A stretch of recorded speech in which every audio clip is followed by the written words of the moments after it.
rapidement le succès de la chirurgie bariatrique, donc un amaigrissement, le score de Barros, l'augmentation de l'espérance de vie. Quels sont les effets sur la silhouette? Et ça, les chirurgiens digestifs ont mis pas mal de temps, souvent, à s'en apercevoir. Voilà un succès de la chirurgie bariatrique. Elle reste en surcharge pondérale, mais cette patiente a perdu près de 50 kg. Donc effectivement, elle est guérie. Elle a beaucoup de problèmes, on va dire, médicaux qui ont été réglés, mais on peut tout à fait comprendre qu'il y a un handicap au quotidien qui reste et qui est réellement présent. Voilà d'autres patientes qui sont guéries. Donc on a d'un côté un excès purement cutané avec une patiente qui a perdu 70 kg à droite, qui présente un excès, alors je ne sais pas si on voit bien, mais en fait il y a des plis au niveau des fesses, des plis au niveau des hanches, et donc pour certaines patientes c'est vraiment une quantité de peau en excès au mauvais endroit qui leur empêche pas mal de gestes de la vie quotidienne. Pour l'autre, c'est une patiente qui a pas mal maigri, mais qui reste encore une petite surcharge pondérale. Par contre, elle est très focalisée et très localisée au niveau de la culotte de cheval et des cuisses. Et donc, cette patiente aura beaucoup de mal à perdre ce poids et surtout à perdre la peau qui est associée. Puisque chez les patientes qui ont perdu du poids, la culotte de cheval n'est jamais un excès isolé de graisse, comme on peut l'avoir chez les patientes qui n'ont jamais perdu de poids, à savoir que les problèmes de culotte de cheval sont quasiment toujours associés à des excès de peau. Et on s'en aperçoit quand on tire la peau vers le haut et que la culotte de cheval disparaît. En fait, c'est tout simplement quand on est debout, cet excès de peau qui retombe et donc qui donne cette impression. Et ce n'est pas avec une simple liposuction qu'on va pouvoir retirer cet excès de graisse. Voilà encore deux autres patientes guéries. Donc ces deux patientes là aussi sont guéries. Une au-dessus qui présente un excès cutané au niveau des bras important. Une en dessous qui présente un excès global de peau avec un excès circonférentiel au niveau de l'abdomen et un excès principalement en face interne des cuisses au niveau des membres inférieurs. Voilà encore des patientes avec des excès de peau au niveau de la poitrine et donc des ptoses mammaires. Voilà une patiente qui a perdu beaucoup de poids avec un excès de peau au niveau du visage qui donne un visage tombant avec un aspect de bajou, un aspect de sillons nasogéniens qui sont plus prononcés et donc en fait un aspect vieilli alors qu'elle est relativement jeune parce que l'amaigrissement a donné cette augmentation relative de peau. Donc la conclusion, elle est que le malade, il se sent guéri une fois qu'il a terminé son processus de reconstruction. Ça ne veut pas dire que tous les patients qui ont été opérés d'une sleeve gastrectomie ou d'un bypass vont devoir avoir 4 interventions et vont devoir être reconstruites de la tête aux pieds. Ça veut simplement dire que chaque patient va avoir déjà ses problèmes et ça c'est extrêmement dépendant de chaque personne. C'est-à-dire que vraiment, chaque personne va avoir une réaction de sa peau qui va être très différente. Les hommes qui vont avoir bien souvent des excès de peau qui vont être moins importants que les excès de peau des femmes. Certaines femmes qui vont avoir des morphotypes plutôt androïdes, plutôt gynoïdes. Et donc, chaque personne va avoir vraiment des excès très particuliers et localisés d'une façon très particulière. C'est pour ça que vraiment, c'est après avoir examiné exactement chaque patient qu'on va pouvoir définir quelles sont les interventions qui pourraient l'aider et surtout en l'ayant interrogé quels sont les complexes ou les parties de son corps qu'il souhaite améliorer.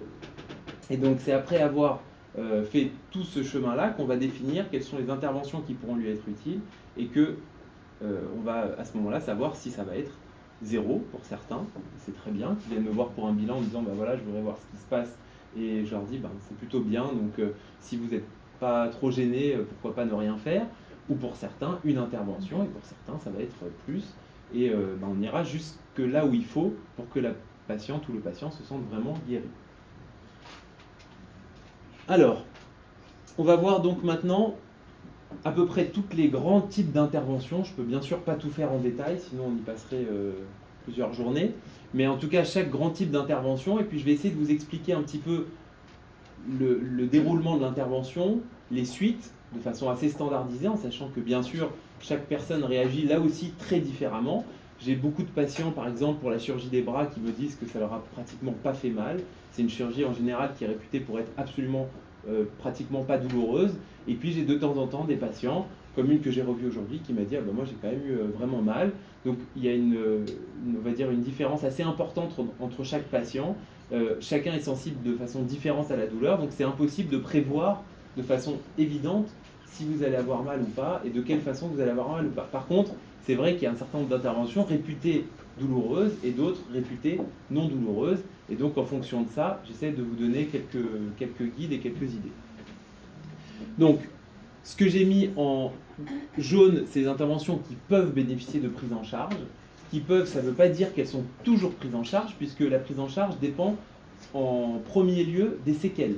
C'est-à-dire que même un patient ou une patiente qui a eu une intervention, qui a eu une sleeve, qui a perdu du poids, si jamais les séquelles sont très faibles, il peut tout à fait ne pas avoir de possibilité d'avoir une intervention prise en charge, puisque ce qui est pris en charge et ce qui est considéré par l'assurance maladie, c'est les séquelles et c'est pas l'intervention qu'on a eue ou le nombre de kilos qu'on a perdu.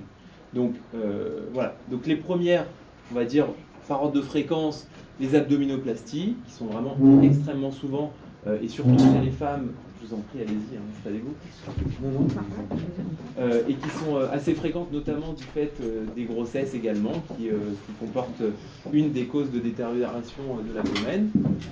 Les bodylifts, donc vous avez beaucoup de types de bodylifts différents, bien sûr, qui dépendent principalement de la localisation des excès cutanés de la patiente. Donc vous avez le bodylift inférieur, qui est le plus classique, c'est-à-dire avec l'incision qui fait tout le tour de la patiente au niveau inférieur, un peu comme une ceinture, d'accord, ou un peu comme un string. Vous avez le bodylift supérieur, qui se trouve sous la poitrine et au niveau du dos, qui lui va régler les problèmes d'excès de peau au situé, ou bien les ptoses associées de la poitrine, les ptoses du dos, donc les aspects de bourrelet dans le dos, etc.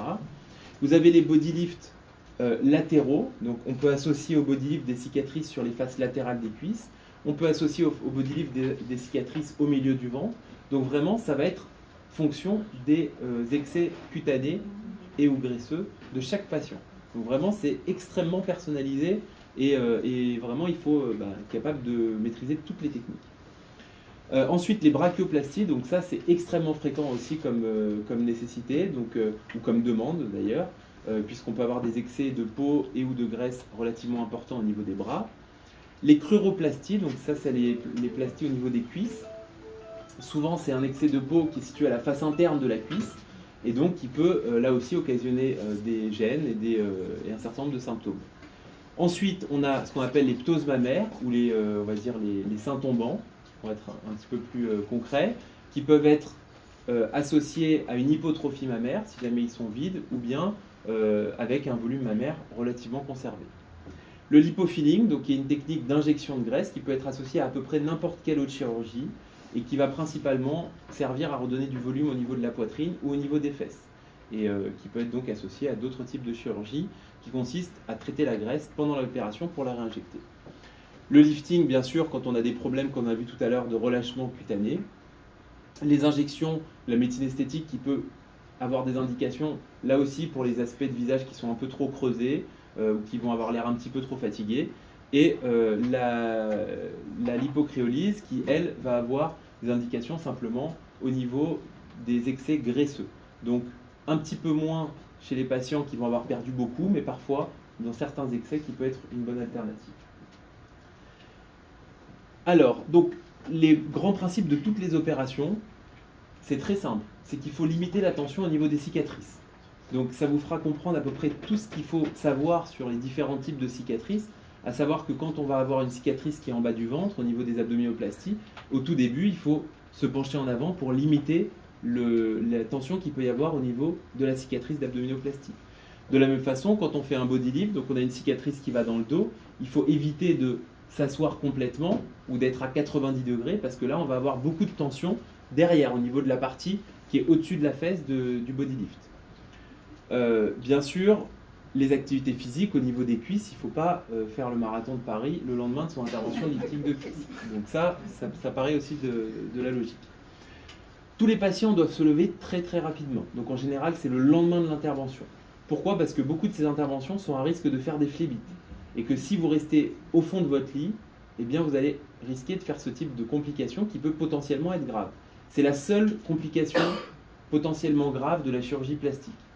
D'accord? La chirurgie plastique, en tout cas toute la chirurgie de la peau, c'est une chirurgie, fort heureusement, qui a moins de complications graves que la chirurgie qu'on peut avoir à faire à l'intérieur du ventre, notamment par exemple pour les chirurgies intra-abdominales. La seule complication relativement grave, c'est que si on est allongé trop longtemps, on peut faire une phlébite et là, on a un risque de faire une embolie pulmonaire. Donc, on est souvent assez agressif au tout début à demander aux patients de se lever tout de suite. Il y en a certains qui se disent j'aurais bien aimé rester quelques moments ou un jour de plus allongé, mais en fait, c'est vraiment pour votre bien qu'on demande ça. La douche dès le lendemain à l'eau et au savon sur les cicatrices, ça ne pose aucun problème. Donc, pour les abdominoplasties et les body lifts, grosso modo, la durée de l'opération, pour l'abdominoplastie, c'est 1h30 à 2 heures. Pour le body lift, c'est 3 à 4 heures. Bien sûr, c'est 2 fois plus long, parce qu'il y a 2 côtés à traiter. Le côté antérieur et le côté postérieur. Le risque, tout à l'heure, je vous en ai parlé, le risque thromboembolique. Et donc, pour les positions, on a commencé aussi à en parler. Au début, on va plutôt marcher penché en avant quand on a une abdominoplastie. Et quand on a eu un body lift, on ne va surtout pas s'asseoir de façon stricte à 90 degrés, parce qu'on va risquer de tirer trop sur la cicatrice qu'il y a derrière. Les vêtements de contention, globalement, c'est 1 mois. Ça peut être un peu moins, ça peut être un peu plus. C'est une moyenne que je vous donne. Il y a beaucoup de vêtements de contention différents en fonction de la zone, bien sûr, qui est opérée. La brachioplastie, c'est l'intervention la moins lourde de toutes les interventions de chirurgie réparatrice après amaigrissement massif. Donc c'est une intervention qui se fait en ambulatoire. Vous rentrez le matin, vous sortez le soir, dans 90% des cas, et qui va mettre entre 1 heure et 1 heure et demie en termes de durée d'acte chirurgical. Ensuite, l'acreuroplastie, ça va être plutôt 1h30 à 2 heures de chirurgie et en général une nuit d'hospitalisation post-opératoire. Donc vous sortez le lendemain de votre intervention. La douleur est en général modérée et tout à fait acceptable. Et avec des antalgiques, on peut rentrer très rapidement chez soi, avoir toutes les activités de la vie quotidienne sans aucun problème. Simplement, c'est les activités bien sûr plus intenses ou physiques qui vont être un tout petit peu différentes. Donc, je viens juste de le dire, les activités quotidiennes sont reprises immédiatement. En revanche, pour les activités physiques, souvent, moi je demande de reprendre très progressivement à partir de 6 à 8 semaines.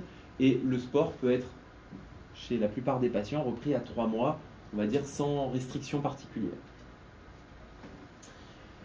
Alors, les cicatrices. Donc, ça j'insiste toujours beaucoup en consultation, c'est des grandes cicatrices. D'accord ? Il n'y a aucune possibilité de redraper de la peau sans faire de grandes cicatrices. Et pour vous montrer le meilleur exemple, vous avez simplement à regarder tous vos vêtements et les coutures. On ne peut pas retendre de la peau sans faire des coutures, donc c'est exactement le même principe, et le principe d'un ourlet, d'une couture, et on les fait exactement aux endroits qui se voient le moins. Donc exactement comme une couture de pantalon, pour la cuisse, on va la faire en face interne de cuisse. Pareil, ici, on va la faire en face interne de bras.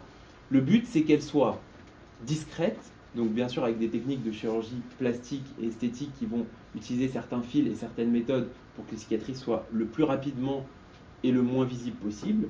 Deuxièmement, qu'elle soit cachée, c'est-à-dire qu'elle soit cachée dans la culotte, soit cachée dans le soutien-gorge ou dans le maillot de bain, soit cachée par exemple en face interne de bras, on ne la voit ni de devant ni de derrière, on va simplement la voir quand la patiente lève le bras.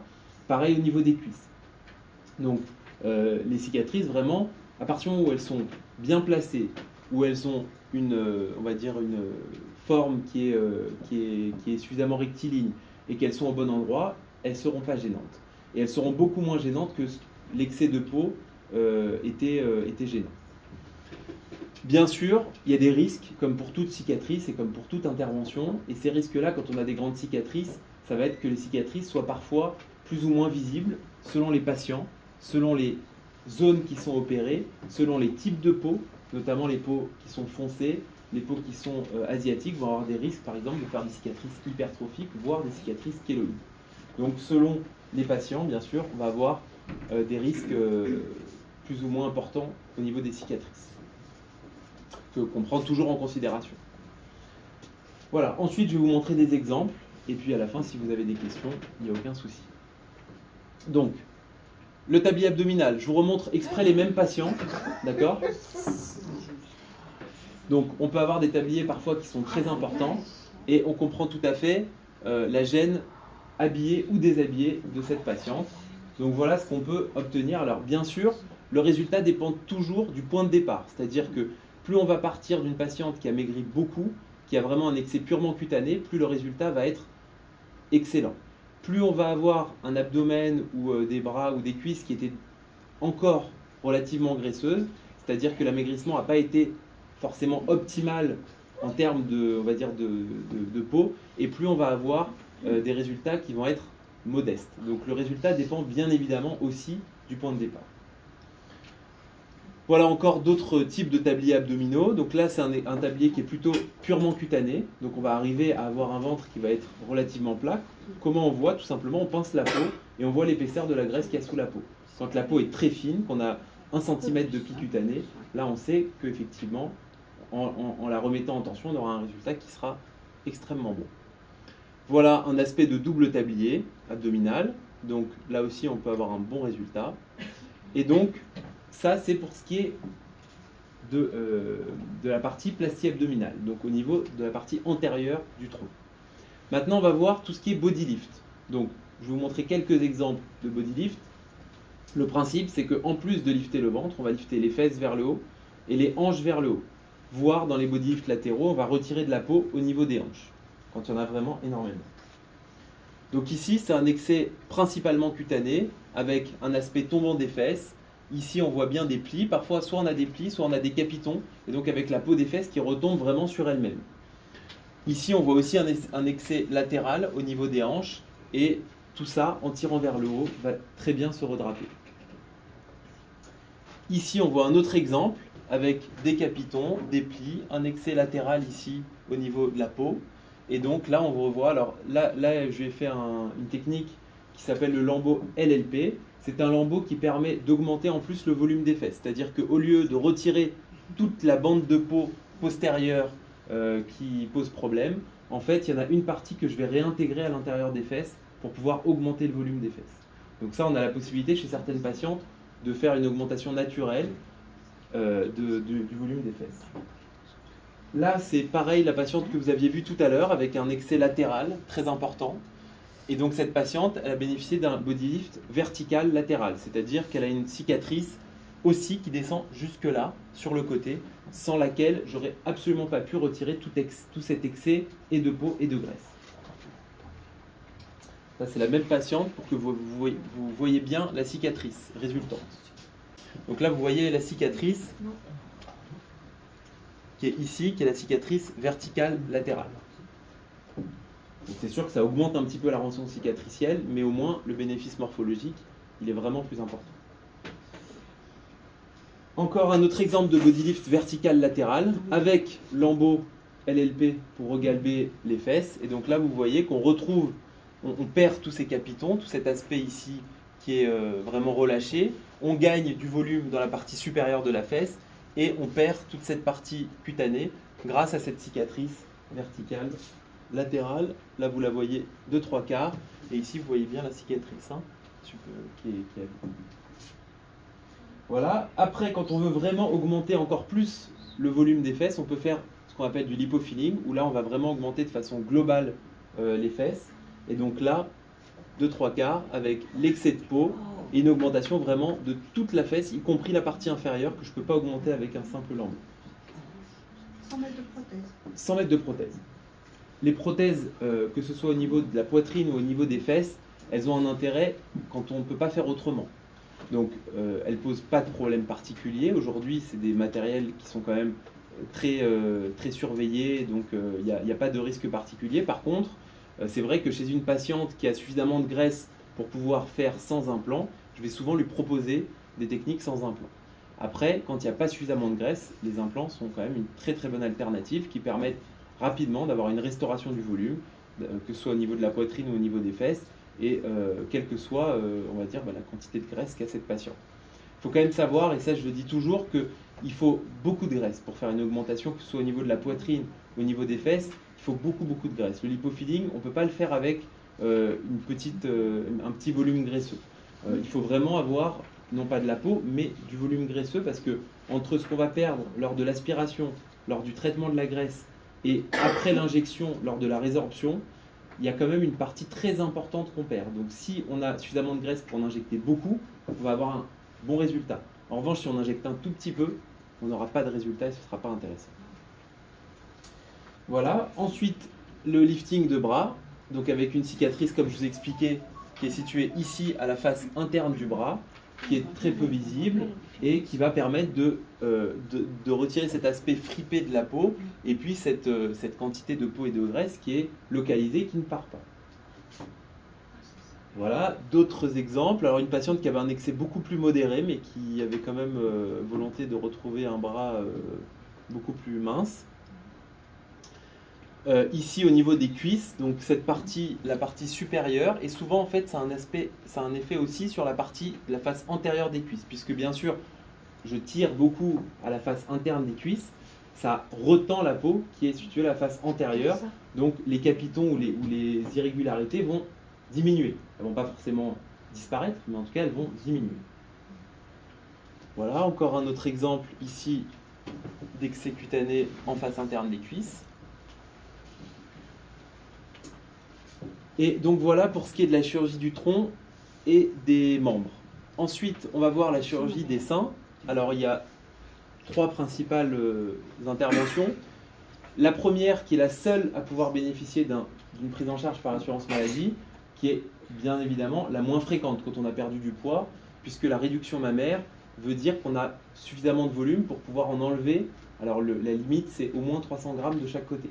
Donc je vous laisse imaginer. Alors autant quand la poitrine est importante, ça peut être pas énorme, mais autant quand les patients ont perdu 30, 40, 50, 60 kilos, là ça devient beaucoup plus rare d'avoir des patientes qui ont vraiment des très gros excès qui persistent. Mais malgré tout, ça arrive quand même qu'il y ait des patientes qui aient ce type d'excès. Le deuxième type, c'est la ptose mammaire, donc les seins tombants, qui peuvent avoir un volume conservé et pour lesquels on peut se suffire de ce type d'intervention. Et enfin, la troisième, c'est la perte de volume associée au sein tombant, donc avec le lipofilling associé, ou bien les prothèses mammaires. Donc voilà une hypertrophie mammaire chez une patiente qui avait malgré tout perdu du poids. Il lui restait encore quand même beaucoup de seins. Et donc là, on peut, avec une réduction de la poitrine, une réduction des aréoles et une remontée des aréoles, avoir une forme et un volume qui sont tout à fait satisfaisants. On est obligé de refaire l'aréole là. Alors, là, étant donné que l'aréole est basse, tombante, vers le bas et élargie, on n'a pas d'autre choix que, c'est pas de la refaire, mais c'est de la transposer en la réduisant. Donc en fait, en pratique, non, je ne la retire pas, en fait, je la transpose, c'est-à-dire que c'est une découpe un peu particulière de la poitrine qui permet de remonter l'aréole tout en la laissant vivante, vascularisée. Les complications, même si elles sont exceptionnelles de ce type de chirurgie, ce serait que l'aréole souffre, puisqu'on la remonte, et donc on va abaisser sa vascularisation. En pratique, avec les techniques modernes de chirurgie plastique, c'est quelque chose qui est exceptionnel, que moi personnellement je n'ai jamais eu ou vu, mais en tout cas, je préviens quand même toutes les patientes que c'est une possibilité, parce que ça fait partie des risques qui sont décrits dans la littérature. Ensuite, la ptose pure, donc remontée de la poitrine avec simplement remontée de l'aréole, une pince verticale, une pince horizontale, et en gardant le volume. On ne va pas augmenter le volume, on ne va pas le réduire, simplement on va repositionner la glande, on va la concentrer là où elle doit être, et on va améliorer l'aspect de la poitrine. Ensuite, donc ça c'est la même patiente, à 6 mois, l'augmentation par graisse associée à une remontée de l'aréole. Simplement, les cicatrices, quand elles blanchissent, vous voyez qu'elles sont très très discrètes. Elles ne sont pas toutes comme ça, mais il y en a beaucoup. Elles sont sous le sein. Alors il y en a autour de l'aréole, dans la partie verticale et dans la partie horizontale. Et donc c'est des cicatrices qui, chez les peaux blanches, sont souvent très discrètes, chez les peaux noires, ça dépend. Après, pour autant, dans les cas de ptose importante, ou d'hypertrophie de sein tombant de façon importante, ou d'hypertrophie importante, ça reste quand même, quelle que soit la couleur de la peau, la seule méthode pour améliorer l'aspect.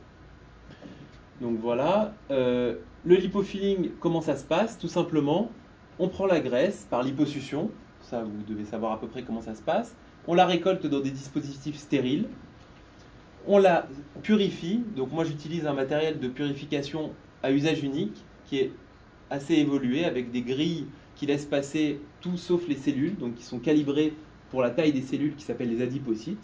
on retient uniquement les cellules, on transfère ces cellules dans des petites seringues et ensuite on injecte là où on a envie qu'elles soient ces cellules graisseuses. Donc c'est une excellente technique, mais vous voyez que pour avoir tout ça, il faut partir d'une quantité de graisse qui est importante. Ça fait mal, ça. Ça fait mal. Alors ce qui fait mal, de toute façon dans toutes les techniques, ce qui fait mal en général c'est la liposuction. Donc après qu'on l'injecte, le fait de l'injecter, ça fait pas mal du tout. D'accord ? Ça c'est ce qu'on peut obtenir comme résultat en lipofilling, en esthétique pure. Alors ça c'est un petit peu différent, mais c'est juste pour vous montrer. En esthétique pure, on peut obtenir tout simplement une augmentation naturelle. Parfois il faut plusieurs séances pour pouvoir aspirer tout l'abdomen, les cuisses, etc. Mais on peut, quand on a une quantité de graisse suffisante, obtenir des résultats qui sont significatifs. Ça, c'est également en lipofilling pur, donc sans augmentation par prothèse, et donc avec le dos qu'on va vraiment affiner par des méthodes de lipoaspiration un peu spécifiques, donc à savoir de passer beaucoup de temps avec des canules de tailles différentes à aspirer des zones pour pouvoir vraiment les affiner au maximum. Ça, c'est valable quand les excès de peau sont modérés. Si jamais les excès de peau sont importants, là on passera obligatoirement par une cicatrice. Voilà. Oui. Ces personnes-là n'avaient pas forcément beaucoup de graisse. Vous arrivez à en trouver Alors là, il y avait quand même, là on voit quand même malgré tout que quand on fait la comparaison entre l'un et l'autre, il y avait une quantité de graisse quand même qui était suffisante. Elle avait malgré tout, que ce soit ici au niveau des flancs, au niveau de l'abdomen ou au niveau du dos, une quantité de graisse. C'est vraiment avec le pli cutané. Hein. C'est beaucoup plus avec le pli cutané qu'avec les photos qu'on s'en rend compte. Parce que je pourrais vous prendre une autre patiente qui aurait plus ou moins la même morphologie mais qui aurait maigri. Et si le pli cutané est très faible, en fait, ça veut dire que c'est de l'excès de peau. Ça peut mimer. Mais elle, par exemple, elle souhaitait une augmentation très modérée et elle avait déjà un volume à la base. Donc c'est vraiment en fonction du départ et du souhait qu'on va pouvoir définir ça. Ensuite, le lipofilling, on peut le faire au niveau du visage également. Donc ça, c'est de l'injection de graisse pure au niveau du visage, au niveau des sillons nasogéniens, au niveau des rides de l'amertume, au niveau des pommettes. Donc on va retrouver un visage un peu moins creusé. Au niveau du cou. Comment ? Au niveau du cou, il faut lifter. On n'a pas d'autre choix que le lifting. Si on veut retendre la peau du cou, on ne peut pas injecter de graisse dans le cou pour augmenter le volume du cou. Donc on n'a pas d'autre choix que de tirer. Et ça, à partir du moment où on tire, c'est l'effet d'un lifting.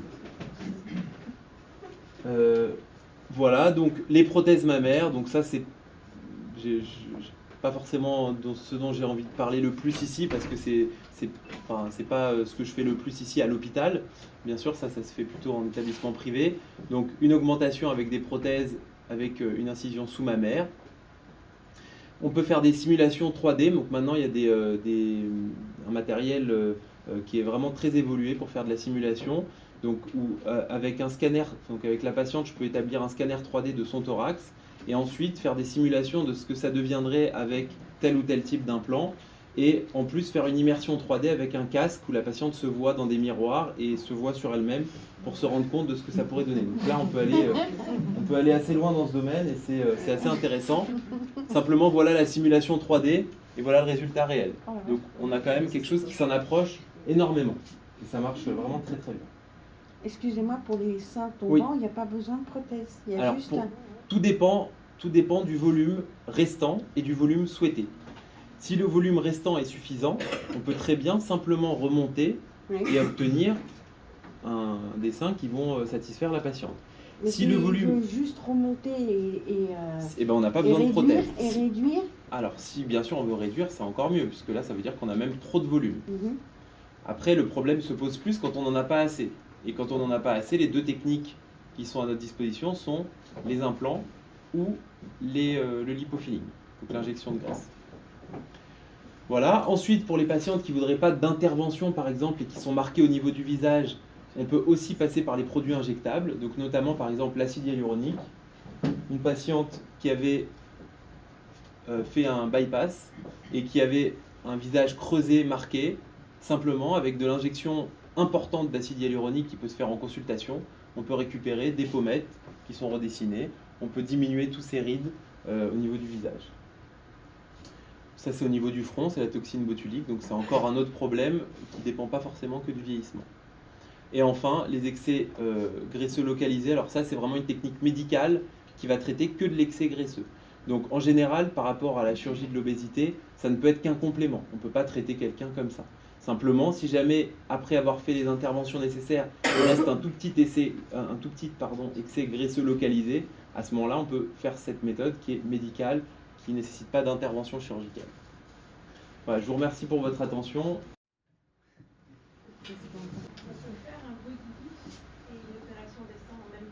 Alors, ça c'est le domaine des interventions combinées. Donc ça, c'est très intéressant d'en discuter parce que c'est une demande qui est très fréquente de patientes qui veulent combiner les interventions.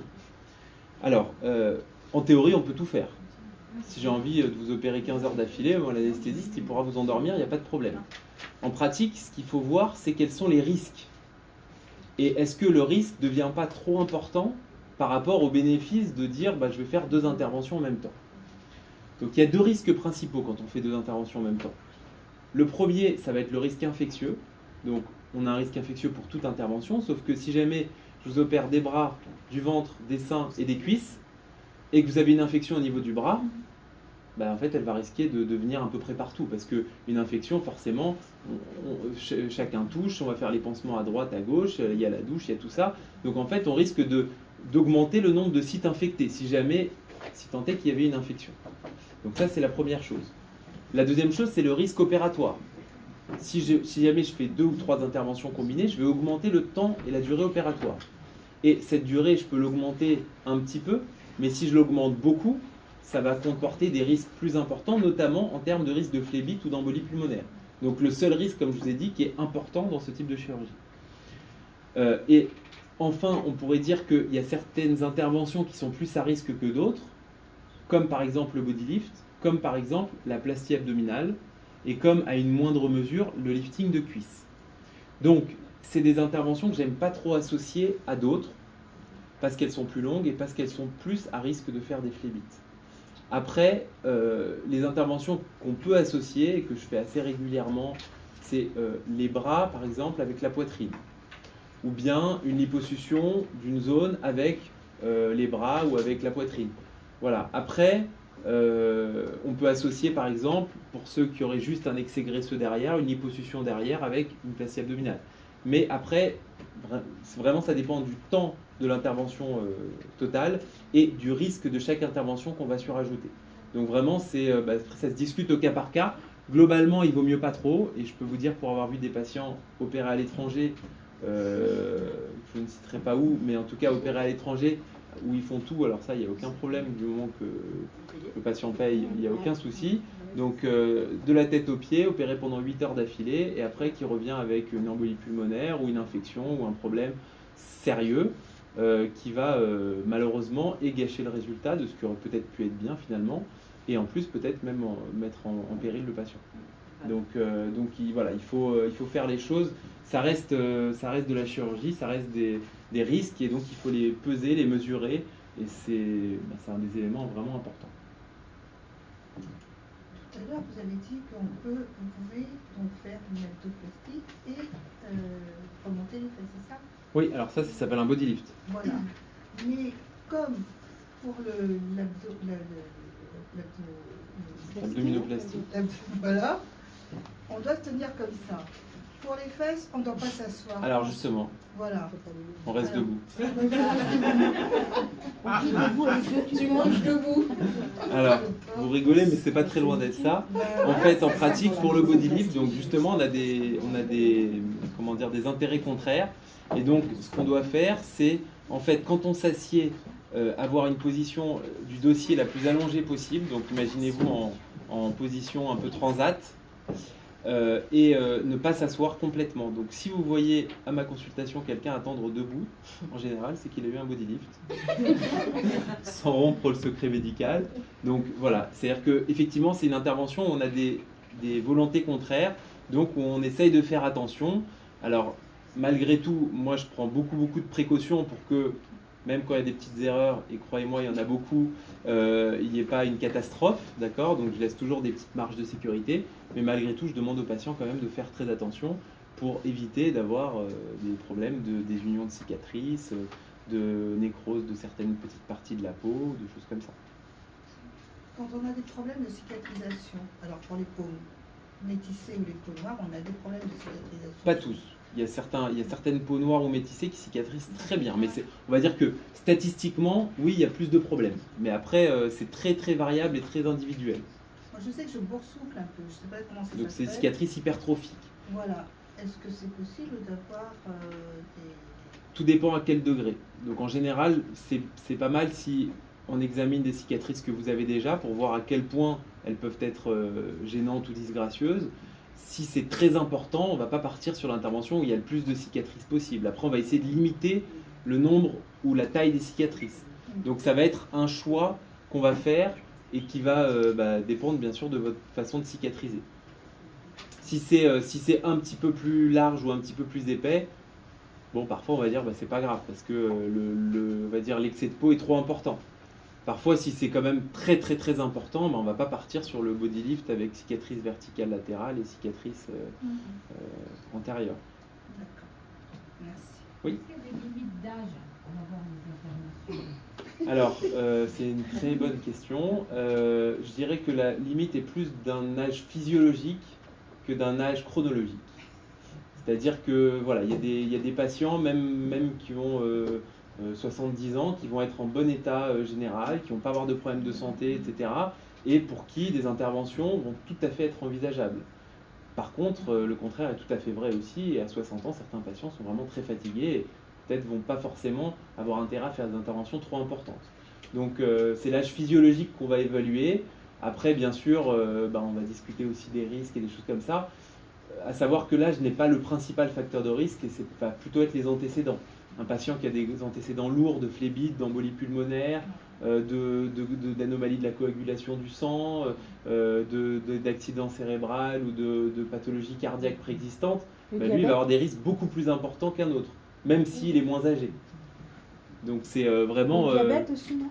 Le diabète, c'est un risque surtout s'il n'est pas bien équilibré. C'est-à-dire que si jamais on est diabétique, on a intérêt à être extrêmement bien équilibré, parce qu'en fait, globalement, si vous voulez, le diabète, ça empêche de cicatriser. Oui, c'est pour ça que je Donc, pose la question. si vous êtes déséquilibré, tout le temps que vous êtes déséquilibré, vous ne cicatrisez pas ou pratiquement pas. Donc, voilà, s'il est très très bien équilibré. Voilà. Après, c'est pas le plus gros souci que j'ai, le diabète, parce que les patients, en général, quand ils maigrissent, ils sont plus diabétiques.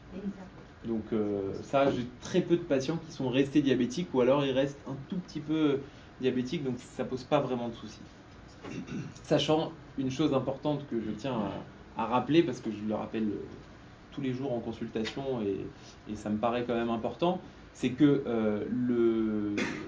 justement le poids auquel moi je peux vous opérer est différent du poids auquel les chirurgiens digestifs parfois vont vous dire qu'ils sont contents de ce que vous avez fait comme chemin, etc. C'est-à-dire que, comme je l'ai expliqué tout à l'heure, plus la peau est épaisse, plus il y a de graisse et plus il y a de risques. Et donc, et moins en plus le bénéfice va être important. Donc souvent, on discute en consultation d'objectifs si jamais le poids est trop élevé, parce que moi je veux que les patients perdent encore plus que ce qu'ils ont perdu si jamais ils se sont arrêtés à mi-chemin. Donc voilà, c'est important de comprendre que l'excès graisseux, il est à prendre en considération, et le poids du succès de l'intervention de chirurgie bariatrique n'est pas forcément le même que celui du succès de l'intervention de chirurgie plastique. Donc voilà, ça se discute aussi en fonction de chaque patient. Oui, derrière.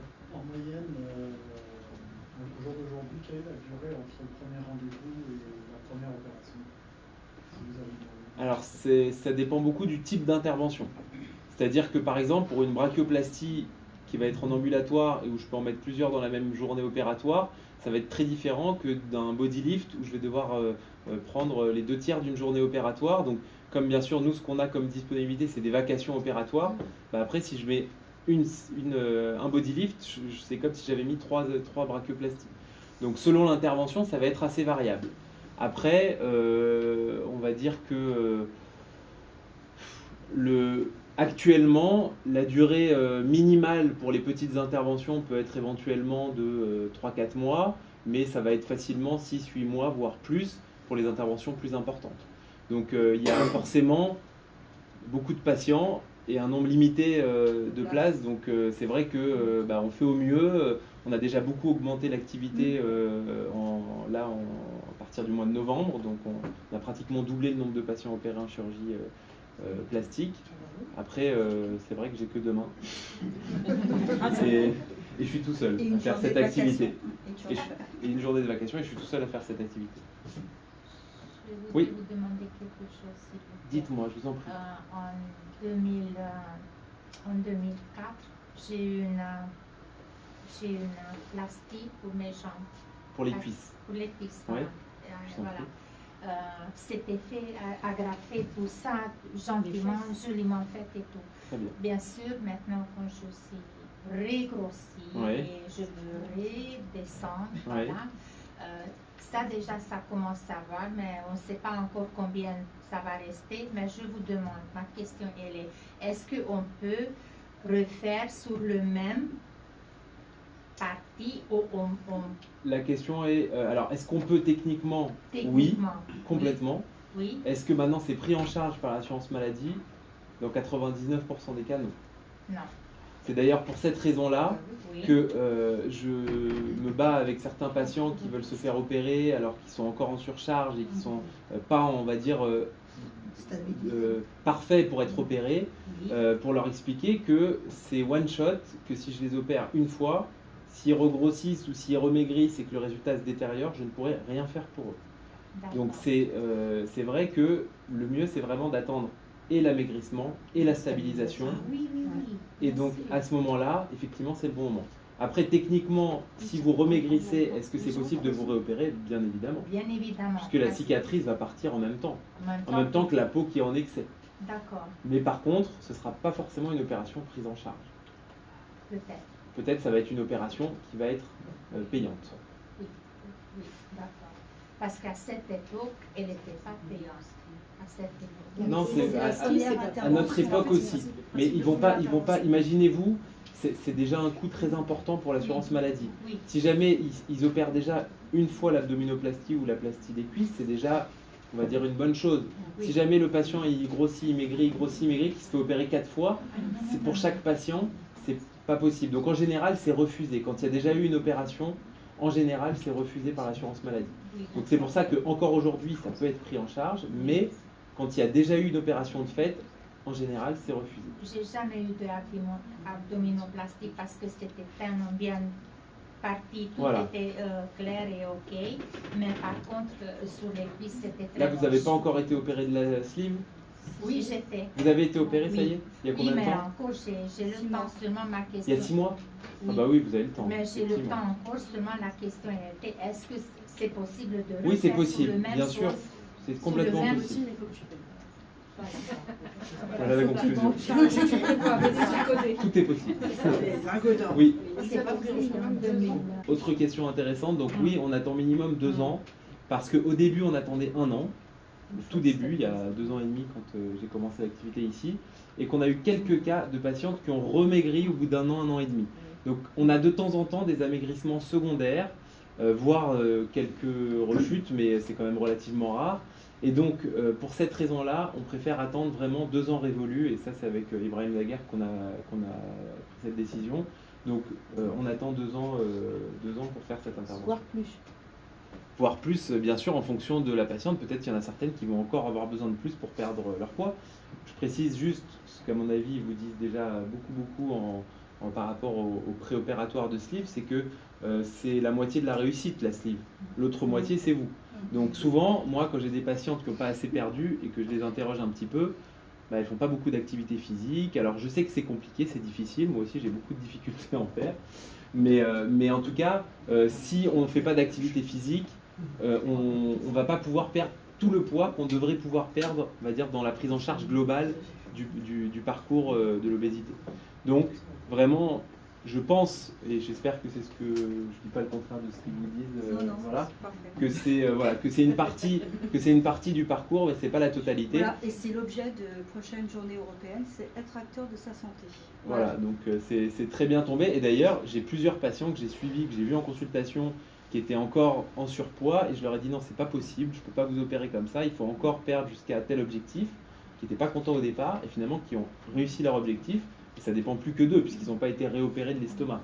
Donc vraiment, je pense que c'est pas de la magie, hein, c'est une méthode qui permet fort heureusement de résoudre une partie du problème de la maladie obésité, mais pas tout.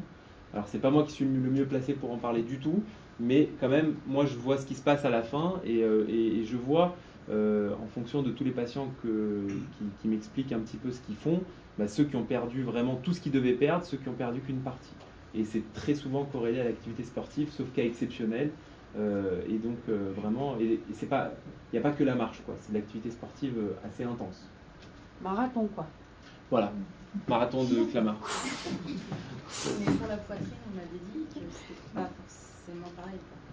En Le fait termes... d'attendre 2 heures. Alors voilà, alors après tout dépend de ce Ouais. qu'on fait exactement. Après pour la poitrine, quand parfois elle est déjà relativement vide, on sait que même si la patiente va encore perdre 1 ou 2 kilos ou va encore en reprendre 1 ou 2, voilà, ça va pas changer autant que pour l'abdomen où vraiment c'est une localisation vraiment préférentielle de la graisse.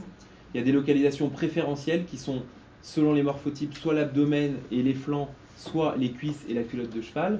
Et ça, c'est vraiment ce qui va prendre ou perdre le plus rapidement selon les morphotypes de chaque personne. Et puis il y en a d'autres qui le sont un petit peu moins, comme par exemple la poitrine, comme par exemple les bras, parfois à une moindre mesure, et donc on peut se permettre d'anticiper un tout petit peu. Oui. Je voulais savoir, moi, qu'est-ce qui détermine la prise en charge de la sécurité sociale? Est-ce qu'il y a des critères particuliers Alors au niveau oui, du corps? alors il y a des critères particuliers et il y a aussi une appréciation.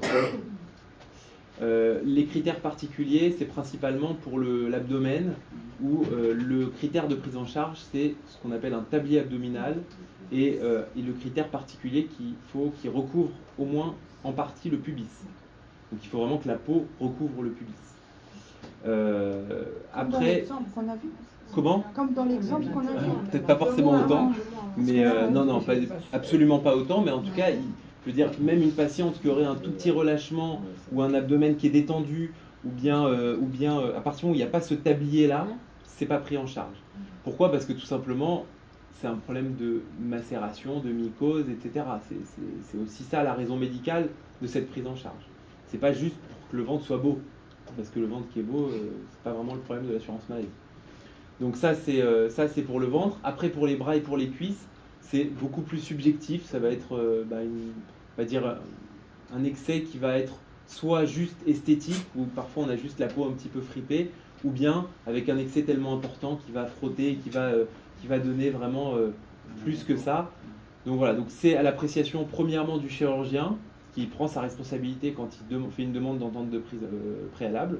Donc si jamais je fais des demandes non justifiées, quand même elles soient acceptées, ce sera moi le responsable de mes demandes et de mes interventions, avec des chirurgiens qui ont déjà été amenés à rembourser des interventions de patients. Puis il y a des contrôles. Pour vous expliquer. Oui, justement, c'est ça. Quand il y a des contrôles, si jamais ils estiment qu'on ne devait pas faire, c'est le chirurgien qui rembourse. Donc moi, ce que je dis aux patients qui veulent me pousser, c'est que je les aime bien, mais que je ne peux pas non plus payer leur intervention, quoi. Donc voilà. Donc le chirurgien prend sa responsabilité. Et deuxièmement, il y a systématiquement une convocation par le médecin conseil qui, lui, va valider ou pas l'intervention. Donc c'est vraiment assez strict, beaucoup plus strict que pour la sleeve gastrectomie où il est évident qu'on fait rarement une sleeve pour raison esthétique. Voilà. En général, c'est qu'il y a quand même un vrai problème et des vraies pathologies derrière, ne serait-ce que parce que le chirurgien ne le ferait pas au patient. Donc voilà, donc c'est assez strict et donc ça on en discute en consultation et moi, selon les critères que je vais voir et les parties du corps, je vais faire des demandes et elles vont être acceptées la plupart du temps, parce que sinon je ne les aurais pas faites, et de temps en temps refusées. Et la demande d'entente préalable, elle est valable combien de temps? Alors ça c'est un gros problème. Je vais vous dire pourquoi, parce qu'en théorie, je ne sais pas si c'est pas 6 mois ou 1 an. Le problème c'est qu'entre le moment où je vois le patient, je fais la première demande, il attend, il est stabilisé, je le programme et je l'opère. Il y a parfois pas mal de temps, donc quand c'est trop long, on refait une demande, mais elle est systématiquement acceptée quand le patient n'a pas été opéré. Ça va très vite. Donc voilà, et puis c'est vrai que c'est pas le critère que je respecte le plus parce que ce serait très très compliqué, quoi. Si on devait avoir à chaque fois des demandes qui datent d'il y a moins de 3 mois, les patients ils iraient voir le médecin conseil tous les mois. Question, Ouais. tu préconises Alors, la personne qui est opérée, en fait, elle s'est fait opérer pour perdre de poids Ouais, et pour avoir un enfant derrière. ouais. Est-ce que tu préconises la chirurgie réparatrice avant d'être enceinte, en fait, avant Non. la grossesse ou après? C'est une très bonne question. Donc tout ce qui est réparation du ventre, abdomen ou bien body lift, ce qui est très très très fortement conseillé, c'est d'avoir attendu d'avoir ces grossesses. Pourquoi? Tout simplement parce que ça peut dégrader le résultat. Et donc c'est dommage, comme je vous le disais, que c'est une seule intervention. L'idéal, c'est après ces grossesses de le faire une fois pour toutes et d'être tranquille. Après, effectivement, il y a certaines patientes, et ça m'est arrivé de le faire avant, qui sont jeunes, qui sont extrêmement complexées, qui me disent que vraiment, de toute façon, si je les opère pas, elles ne pourront pas avoir d'enfants parce qu'elles ne pourront pas trouver un mari. Enfin, j'exagère, mais il y en a certaines qui vraiment, dans leur tête, vraiment, ça leur pose vraiment des problèmes dans leur tête, parce que moi je pense qu'elles ont tort, mais en tout cas, peu importe, voilà. Et donc ça m'est arrivé de façon exceptionnelle de le faire dans ce sens-là. Mais sinon, globalement, oui, évidemment, on a tout intérêt à attendre clairement la fin des grossesses. Voilà. Ou bien des patientes très jeunes qui ont fait des sleeves extrêmement jeunes, qui disent, voilà, si elles ont 20 ans, ou 19 ans, ou 20 ans, ou 21 ans, d'attendre d'avoir 40 ans pour avoir eu leurs enfants et faire l'abdominoplastie, on peut comprendre que ça pose des problèmes. Donc on va dire que voilà, ça c'est la règle. Après, comme toujours, il y a des exceptions. Mais les tissus, puis ils sont jeunes, puis l'opération de la sleeve est faite plus jeune, puis les tissus vont se remettre... Oui, ça se remet pas mal. Ouais. Ça se remet pas mal. Parce que ça doit tirer sur les cicatrices après. Oui, mais ça, c'est pas vraiment le problème. Les cicatrices, elles vont tenir, hein. Ça va pas se Bah, rouvrir, moi, hein. je sais que j'ai eu une abdoplastie il y a 4 ans. Ouais. Là, j'ai l'impression d'avoir pris 2-3 kilos. J'ai l'impression que, bon, que ça va péter au niveau des... Non, moi, alors, j'ai cette sensation de ça va pas, tiraillement. ça va pas, au niveau ça des va, hanches. ça va pas péter, mais par contre, c'est vrai que ça peut donner Ça un fait peu comme des- une corde. oui, Ça peut fait donner des comme une craquettes corde au et ça niveau peut être des- désagréable. Oui, voilà, Ça c'est peut être ça. désagréable parce qu'effectivement, ce qui va grossir, c'est pas la cicatrice, c'est au-dessus et Oui, en dessous. au-dessus, voilà, alors du coup, Et ça c'est fait... encore une fois une autre raison pour laquelle il faut attendre que les patients aient Ah oui, perdu mais leur c'est poids et pas les opérer de façon... c'est voilà, c'est une chirurgie où parfois les patients sont très très très demandeurs. Et c'est pas facile de dire non. Beaucoup plus difficile que de dire oui. Donc voilà, sachant qu'en plus on a un nombre de places limité, il faut vraiment, il vaut mieux pousser les gens à atteindre leur poids cible et les opérer au bon moment, plutôt que de les opérer avant, de ne pas pouvoir les réopérer après, d'avoir des choses qui ne sont pas souhaitables. Les plastiques de Du le bras. ça fait en longueur. Comme Le longueur, cicatrice, c'est alors, la longueur. il faut comprendre une chose et vous allez tout Dites-moi, comprendre. s'il En vous général, la longueur de la cicatrice, c'est la longueur de l'excès de peau. Ah, d'accord. D'accord? Donc on ne peut pas faire une petite cicatrice et enlever un excès de peau qui va jusqu'au coude. En général, l'excès de peau, il va jusqu'au coude. Oui. Donc la cicatrice, elle va de l'aisselle jusqu'au coude. Et Après, il y a certaines patientes, un peu plus rarement, qui ont des excès de peau plus localisés là, et donc ça ne va pas aller forcément jusqu'au coude. Pareil pour les cuisses. En général, ça va jusqu'au genou, mais parfois, Bah, moi, j'ai eu une technique. faut regarder. Dites-moi. jusqu'au T'as eu genou, comme moi c'est non. Alors, C'est- en fait, c'est un peu au-dessus du genou, c'est ici en fait. Oui, Mais en général, si on veut bien retendre toute la cuisse, oui. après tout dépend de ce qu'on fait, hein. On peut aussi juste faire une liposuction ou bien faire une toute petite plastie qui ne va pas retendre toute la cuisse. Si on veut bien retendre toute la cuisse, il faut aller jusqu'à la fin de l'excès de peau. On ne fait pas sur les fesses Si, ouais, comme moi, je ça. l'ai eu comme lui sur les derrière. fesses. Ouais. C'est-à-dire C'est-à-dire, sous les fesses. Ouais, moi, j'ai eu Oui. ça fait super Alors mal. la cicatrice peut se faire parfois en T. C'est ça que vous voulez dire? C'est-à-dire qu'il y a une partie horizontale qui est... Rien du tout. Non, moi, j'ai Rien comme du tout. toi, j'ai eu comme Désolée, toi, je ne ouais. peux pas me Oui, moi aussi. déshabiller. Non, non, à non, faire j'ai le- la même Je ne fais pas faire ça, Ouais, moi mais aussi. je vous explique. Ouais. Le cicatrice, il vient de ici, Ouais. il vient comme ça, et il vient comme ça. Alors Je ça, suis juste c'est tout à derrière fait, les- ça c'est tout à fait possible quand les, l'excès est postérieur. postérieurs. Ah oui, c'est mais, ça. mais comme je vous dis, ça dépend des excès. C'est rare les excès postérieurs, c'est beaucoup plus rare que les excès Oui. internes. Peut-être que c'était Donc pas les beaucoup de excès, peau. effectivement, les excès postérieurs, on peut Ouais. même les traiter en pratique par une incision exclusivement postérieure. Exactement. Voilà, mais ça, c'est pour les excès postérieurs et les petits excès. Oui. C'était très très bien. On dirait que c'était ok, mais j'aurais grossi. Oui. C'était ça. Et ça, Mais en ça. tout cas, c'est beaucoup plus rare les excès Mais ça postérieurs fait mal. que les excès internes. souvent la peau, elle est importante ici, et ça, on ne va pas pouvoir juste en tirant derrière la retendre. C'est vraiment quand la peau est vraiment en excès ici derrière, et un tout petit peu en interne, on peut tirer un petit peu dessus. Exactement. De toute façon, c'est pas compliqué, c'est une chirurgie où vous pouvez même vous-même faire le test sur vous. Hein, il y a des patients qui viennent me voir qui me disent bah, si je tire comme ça, effectivement, ça arrange. Je dis oui, donc si on tire comme ça, la cicatrice, il faut la faire comme ça. Par contre, le problème, c'est que souvent, elle tire très fort. Et que la cicatrice, elle ne peut pas accepter plus qu'une tension, je veux dire, modérée. Si jamais je fais une tension très importante et que je tire de là jusqu'à tirer ça, bah, la cicatrice, elle va lâcher, elle va pas tenir. Mais la peau aussi va lâcher. Oui, c'est pour ça que je dis que c'est pour ça que je dis voilà, et le résultat est souvent assez mauvais parce qu'en fait on ne retend pas toute la cuisse. Alors que la technique, comme je vous ai montré, elle en plus de ça, les patients voient souvent qu'elle retend la partie antérieure, la partie postérieure, ça retend toute la cuisse en fait. Et la peau est aussi élastique que ça. Ah oui, elle est élastique et en plus j'augmente ça avec la liposuction. Parce qu'en retirant de la graisse, en fait, j'augmente encore plus son élasticité. Donc souvent la peau que je retire est encore beaucoup plus importante que le dessin que je fais juste avant l'opération. Donc la culotte de cheval et les fesses ne rentrent pas dans le protocole pour alors non, pour la sécurité.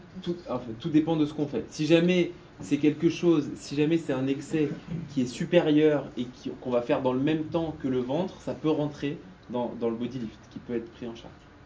Mais il faut encore une fois là qu'il y ait indication. Après, quand c'est des excès purement de culotte de cheval, c'est pas forcément le cas. C'est encore une fois, c'est vraiment, on pourrait discuter toute la soirée que vous sauriez pas si chez vous ça s'appliquerait.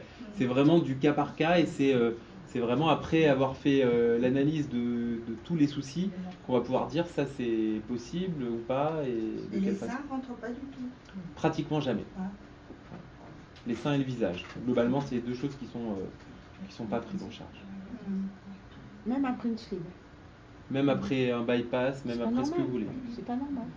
Vous savez, il y a d'autres pays où ils prennent pas en charge l'abdominoplastie et la plastie de cuisse, et qui sont pas très loin de chez nous. La plupart du temps, on a besoin aussi de restructuration de la Je suis d'accord avec vous. Moi, ça me ferait plaisir s'ils le faisaient. Ça me permettrait d'opérer encore plus de patients. Pour la féminité, ce serait mieux. Voilà. Mais bon, après, voilà. Simplement, dans ces cas-là, il faudrait aussi prendre en charge au niveau des grossesses. Il y a une dégradation de la poitrine après les grossesses. Alors pourquoi pas ça et pourquoi pas ça? Le visage, je comprends, mais la poitrine, je comprends pas. Il n'y a rien à comprendre en fait. C'est des règles qu'ils ont fixées en fonction d'un nombre d'interventions. Bon, on va dire qu'on ne peut pas les changer de toute façon. Ouais. J'ai deux petites questions. Ouais. La première, j'ai entendu dire, alors ça peut être du folklore, hein, non, mais... selon la masse qui était retirée. Ouais. De ça. Non, pas forcément, j'ai pas ce problème-là. Ça arrive chez les hommes aussi. On n'a pas parlé de la gynécomastie. J'en ai pas parlé, mais ça fait partie des demandes assez fréquentes chez les hommes. Et oui, j'ai entendu dire que selon les opérations, si la masse était trop importante, il fallait des fois faire l'opération en 2 temps. Est-ce que c'est une réalité? Vous parlez de quel type d'intervention? Sur une abdominoplastie ou sur une... Alors, pour un body lift, c'est ça? Body lift ou abdominoplastie? Oui. C'est juste ça. Alors ça, pour tout vous dire, je pense pas tout à fait, en tout cas pour moi, c'est pas tout à fait juste. Pourquoi? Parce que... J'ai entendu au-delà de 2,5 kg. Je sais pas si ça vous parle ou pas. Ça veut rien dire. Ça veut strictement rien dire. Non, c'est... après, il faut savoir une chose, c'est qu'il y a certains chirurgiens ou certains centres où ils ne font pas les body lifts, où ils font toujours un sens et après l'autre sens. Parce que pour eux, c'est trop long, trop risqué, etc. Après, les plus grands spécialistes de la question font les deux en même temps parce qu'il est évident qu'on a un bien meilleur résultat quand on fait les deux en même temps. Donc moi, j'ai encore jamais dit je peux pas parce que c'est trop important. Maintenant, comme je vous ai dit, ça va plus être un problème de durée opératoire, mais quand on va vite, on peut faire beaucoup de choses en un temps imparti. Et ça, c'est aussi un des éléments qui a beaucoup amélioré la prise en charge de la chirurgie plastique, c'est d'avoir des techniques aussi pour essayer d'accélérer au maximum pour que les interventions soient de plus en plus légères. Et maintenant, voilà, il y a beaucoup d'interventions qui se font en ambulatoire, il y a beaucoup de choses. Enfin, je prends un exemple, mais une abdominoplastie, il n'y a pas si longtemps que ça, il y a quelques années, moi quand j'ai commencé Dans certains centres, c'était 10 jours d'hospitalisation, des drains de partout, etc. etc. Aujourd'hui, c'est quelques jours d'hospitalisation, la plupart du temps pas de drains, très peu de complications. Donc c'est beaucoup de choses qui ont évolué et plutôt dans le bon sens. Oui, il y avait une question. Dans quel cas vous préconisez la cryolipolyse? Alors justement, c'est dans les cas où il y aurait des excès de graisse pure, donc ça ne retend pas la peau, ça enlève juste les excès de graisse et excès localisés, puisque en fait c'est des pièces à main qui vont venir se mettre sur une zone de graisse et donc qui vont pouvoir traiter qu'une zone. Ça peut pas. Comment? Comment ça la traite? Je vois pas le truc. Alors comment ça traite, c'est un principe assez innovant, qui est qu'ils se sont rendus compte, les chercheurs qui ont mis au point ces techniques, qu'en appliquant par un courant un peu spécifique du froid intense dans une zone graisseuse, en pratique c'est au moins -7, -8 degrés pendant une durée déterminée, en fait ça envoyait un signal aux cellules graisseuses, aux adipocytes, pour qu'ils se suicident en fait. Donc voilà, c'est une bonne chose. Donc c'est du suicide cellulaire programmé, ça s'appelle de l'apoptose. Donc en fait, quand ils ont eu ce signal, ils se disent il fait trop froid dans ce pays, ça va pas du tout. Et en fait, ils vont pas se suicider tout de suite, parce que ça met un peu de temps en fait. Sinon ce serait de la nécrose cellulaire, et sinon ça entraînerait des dégâts localement. Mais ils vont petit à petit, chaque élément de la cellule, petit à petit, va se compartimenter, etc. et jusqu'à être à la fin digéré par les macrophages et envoyé par la circulation lymphatique. Donc ça met à peu près, ça commence à 3 semaines après la séance et ça se termine à 2-3 mois de la séance. Et donc la peau ne se suicide pas fort heureusement, et elle va même se rétracter un petit peu, comme quand on fait une liposuction, toujours pareil avec un certain degré de rétractation possible. Donc sachant que c'est des réductions qui sont assez modérées, c'est-à-dire que quand on regarde le pli cutané dont on parlait tout à l'heure, ça enlève entre 30 et 50% de l'épaisseur de la graisse. Donc c'est déjà pas mal, mais c'est pas 90%. Donc en fait la peau garde une petite capacité à se rétracter. Donc ça peut être intéressant pour ce type de localisation, enfin pour des petites localisations, quand c'est des excès qui sont graisseux. Donc en pratique, c'est pas du tout ce qui est intéressant pour la majeure partie des patients qui ont maigri, puisque globalement, ce qui est le plus important, c'est les excès de peau. Mais parfois, soit en complément, soit sur certaines zones, ça peut parfois être une bonne alternative, parce que sachant que c'est même pas de la chirurgie. On fait ça ici chez nous avec Claire. On fait pas ça à Béclair. Ça se fait, non. Bien sûr, ça se fait en cabinet privé. On a parlé de la chirurgie des cuisses. Oui. Est-ce qu'il existe une chose, parce que là on peut jusqu'au genou, mais est-ce qu'il existe quelque chose du genou au pied? Pour les mollets. Pour les mollets, pour des gens qui ont au niveau de la cheville un amas de graisse qui pourrait ressembler à des œdèmes, des choses comme ça. Alors justement, est-ce qu'il existe des choses comme alors l'œdème, c'est un gros problème. L'œdème, on n'a pas beaucoup de solutions.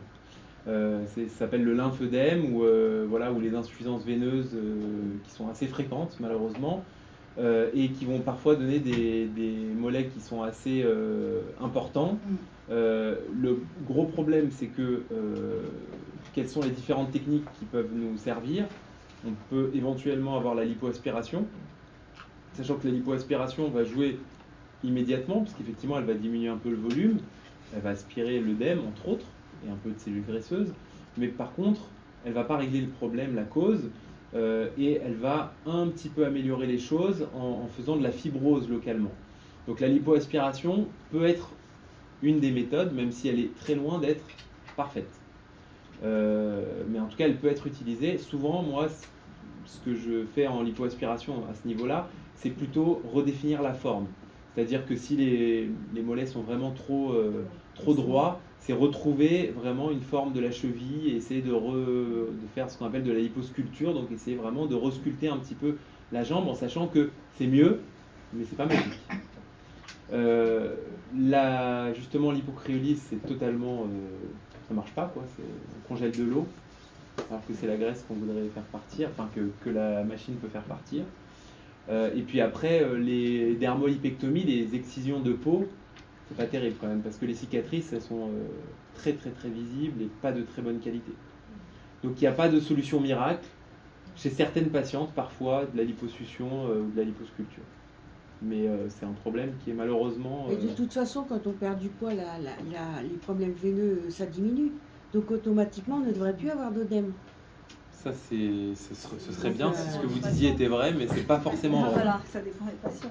Et vous Ça savez, dépend des patients. la logique n'est pas toujours respectée. Oui, non, mais moi je suis très logique en médecine. de toute façon. Ouais, mais le corps l'est pas forcément. Ouais. Donc on travaille pas C'est ça avec que j'ai des, beaucoup de mal à on travaille comprendre. pas avec des machines, nous on travaille avec des gens et c'est beaucoup plus complexe, même si on a beaucoup de connaissances et la Les science a gens beaucoup travaillent avancé. avec des machines. Voilà.